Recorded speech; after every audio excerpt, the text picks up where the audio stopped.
کوئی گل باقی رہے گا، نہ چمن رہ جائے گا،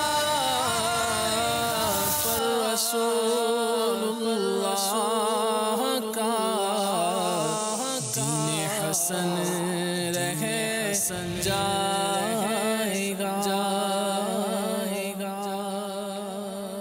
میٹھے میٹھے اسلامی بھائیوں اور مدنی چینل کے ناظرین، آج جو قیامت کی نشانی سننی ہے یہ بڑی عجیب و غریب نشانی ہے۔ قرآن مجید میں اس کا تذکرہ ہے، ترجمہ کنز الایمان، اور جب بات ان پر آ پڑے گی ہم زمین سے ان کے لیے ایک چوپایا نکالیں گے جو لوگوں سے کلام کرے گا، اس لیے کہ لوگ ہماری آیتوں پر ایمان نہ لاتے تھے۔ یہ کیسا چوپایا ہوگا؟ دابۃ الارض اسے کہا جاتا ہے، اور حدیث پاک کا خلاصہ یہ ہے کہ قرب قیامت میں یہ ایک ایسا جانور آئے گا۔ تفسیر خزائن العرفان میں ہے وَإِذَا وَقَعَ الْقَوْلُ عَلَيْهِمْ، اور جب بات ان پر آ پڑے گی یعنی ان پر غضب الہی ہوگا اور عذاب واجب ہو جائے گا اور حجت پوری ہو چکے گی، اس طرح کے لوگ امر بالمعروف اور نہی عن المنکر ترک کر دیں گے، ان کی درستگی کی کوئی امید باقی نہ رہے گی، یعنی قیامت قریب ہو جائے گی اور اس کی علامتیں ظاہر ہونے لگیں گی، اس وقت توبہ نفع نہ دے گی۔ پھر آگے قرآن نے کہا اخرجنا لہم دابۃ من الارض، ہم زمین سے ان کے لیے ایک چوپایا نکالیں گے۔ اس چوپائے کو دابۃ الارض کہتے ہیں۔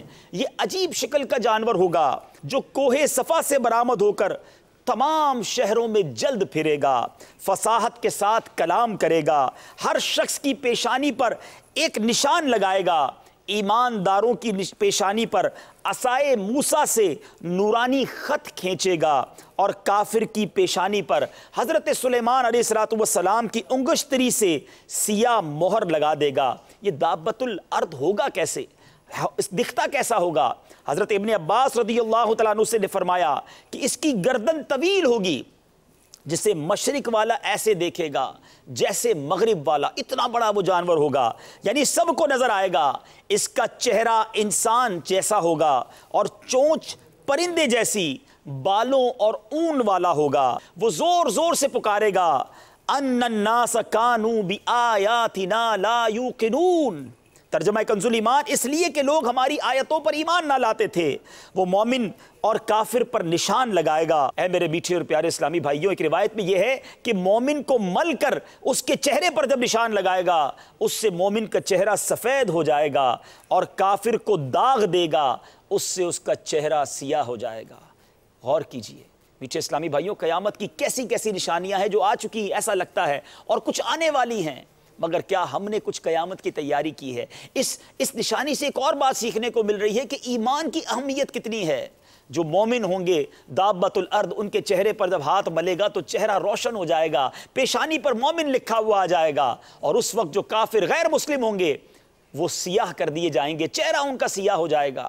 اللہ مجھے بھی اور آپ کو بھی ایمان پر استقامت عطا فرمائے، مگر ایمان کی حفاظت کی فکر ہونی چاہیے۔ دیکھو ہمارے اسلاف کا کیا انداز ہوتا تھا۔ سیدی غوث اعظم رضی اللہ تعالیٰ عنہ کیا فرماتے ہیں؟ کہتے ہیں آج عید کا دن ہے، اور لوگ کہتے ہیں آج عید کا دن ہے۔ عبد القادر کے لیے عید کا دن وہ ہوگا کہ جب وہ اپنا ایمان سلامت لے کر قبر میں چلا جائے گا۔ یہ ہے غوث اعظم جو اولیاء کے سردار ہیں، ان کا یہ مائنڈ سیٹ تھا، ان کو یہ فکر تھی ایمان کی حفاظت کی۔ جب میں نے اور آپ نے کبھی اپنے ایمان کی حفاظت کی فکر کی، کبھی اپنی دعاؤں میں اپنے رب سے مانگا کہ مولا میرے ایمان کی حفاظت کیجیے، کبھی یہ خوف پیدا ہوا کہ مجھ سے کہیں یہ ایمان نہ چھن جائے؟ خدارا گناہوں سے توبہ کیجئے، اپنے ایمان کی فکر کیجئے۔ اللہ مجھے بھی اور آپ کو بھی ایمان کی حفاظت کی فکر نصیب فرمائے، اور قیامت کی جو یہ نشانیاں ہیں یہ سن کر اپنی آخرت کی تیاری کرنے کی توفیق عطا فرمائے۔ کوئی گل باقی رہے گا، نہ چمن رہ جائے گا، پر رسول اللہ کا دین حسن رہ جائے گا۔